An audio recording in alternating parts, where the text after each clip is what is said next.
Cette option, c'est tout ce qu'il vous faut pour activer le chiffrement de bout en bout sur iCloud, mais cette option vient de disparaître pour tous les ressortissants du Royaume-Uni. La raison derrière cela, une demande faite par le gouvernement du Royaume-Uni à Apple pour introduire une backdoor dans le système, demande évidemment refusée par Apple pour arriver à ce compromis de désactiver l'option de chiffrement de bout en bout pour tous les ressortissants du Royaume-Uni. Mais les UK ne sont pas les seuls à vouloir ce genre de backdoor, la France, et plus particulièrement notre ministre de l'Intérieur, souhaite aussi introduire ce genre d'éléments dans les applications de messagerie, et on en parle tout de suite et comme toutes les semaines dans le récap de l'actualité cyber de cette semaine.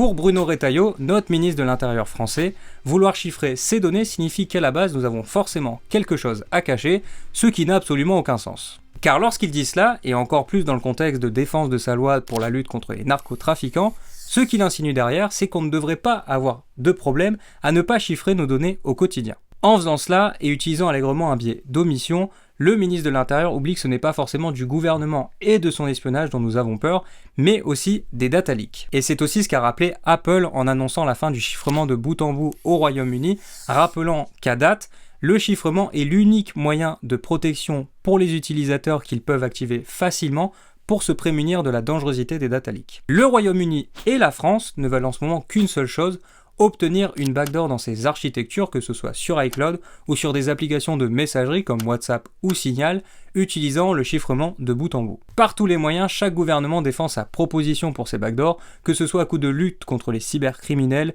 ou de lutte contre les narcotrafiquants, évitant à chaque fois d'utiliser le mot backdoor, même si c'en est bien une. Dans l'état, il est peu probable que ces demandes soient acceptées par les géants essentiellement américains, surtout au vu du contexte politique actuel, mais ce n'est pas la première fois que ce sujet arrive sur le tapis, c'est donc un sujet à garder sous le coude, car il risque d'être assez récurrent.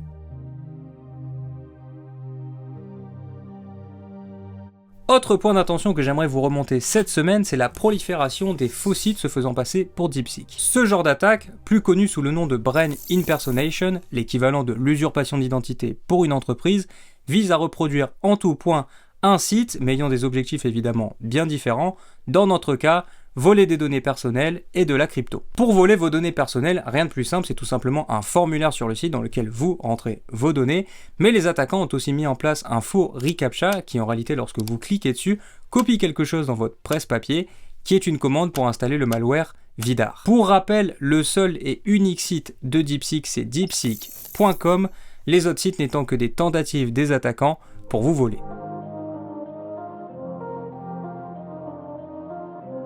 Si vous vous souvenez, j'ai parlé la semaine dernière dans notre dernier récap de l'actu d'un groupe d'attaquants, Lazarus, étant parvenu à voler l'équivalent de plus d'1 milliard de dollars en s'interposant dans un transfert de fonds de plus de 400 000 Ethereum de Bybit pour les transférer vers leur compte. Alors détourner de l'argent, c'est sympa, mais leur défi maintenant c'est de parvenir à blanchir cet argent et plus particulièrement de transformer cette crypto-monnaie en argent tangible pour la Corée du Nord, car pour le moment ce n'est pas trop possible de payer entre États avec de la crypto. Et ce défi, Lazarus sont en train de le relever haut la main car ils sont déjà parvenus à blanchir plus de 400 millions d'euros sur le milliard qu'ils ont volé. En utilisant habilement les outils de finance décentralisés et les crypto-brokers ne vérifiant pas leurs clients, plus connus sous l'acronyme KYC, Lazarus est en bonne voie pour récupérer l'intégralité du milliard volé. Si Bybit était très confiant la semaine dernière dans ses communications, le ton commence à changer en annonçant une récompense de 10% de la somme totale volée à tous ceux ou celles qui parviendront à les aider à récupérer l'intégralité de la somme.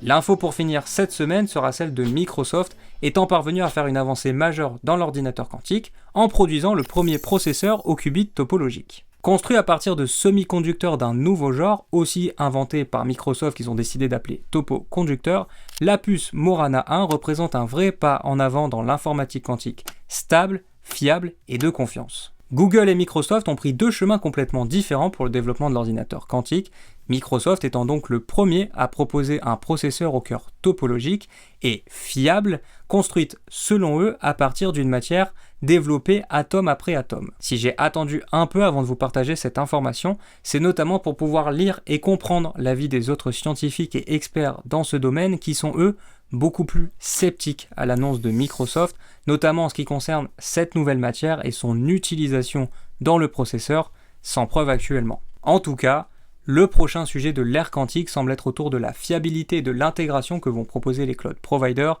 car avec l'IA, cela ne fait aucun doute qu'ils ont déjà trouvé leur clientèle. Voilà pour les actualités cyber de cette semaine. Vous pouvez nous dire ce que vous avez pensé de ces actualités dans les commentaires, et n'hésitez pas à partager et liker la vidéo, ça nous aide vraiment. Et nous on se retrouve dès samedi prochain pour le prochain récap de l'actualité. Salut!